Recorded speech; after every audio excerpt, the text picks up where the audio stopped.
Uang 200 juta dalam kardus raib misterius, tak ada tanda pencurian. Ferawati, 39 tahun kaget bukan main saat uang 200 juta miliknya raib Senin 21 Agustus 2023. Uang tersebut disimpan warga Kecamatan Bukit Kecil Palembang ini di dalam kardus yang diletakkan di ruang tamu.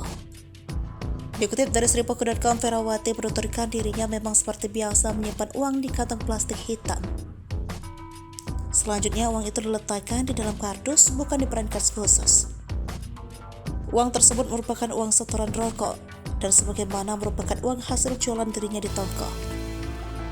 Tidak disimpan di bank ataupun berangkas. Ferawati beralasan karena uang tersebut akan segera disetor. Ferawati menyebut tidak ada tanda-tanda rumahnya dimasuki orang sengaja. Pasalnya tidak ada bagian yang rusak atau jejak kaki lainnya. Bahkan anjing saya tidak menggonggong, katanya. Kasat Reskrim Polrestabes Palembang AKBP Haris Dinza melakukan kanit inafis.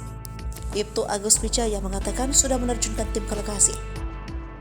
Selain melakukan olah TKP, petugas juga mengambil keterangan saksi-saksi di lapangan.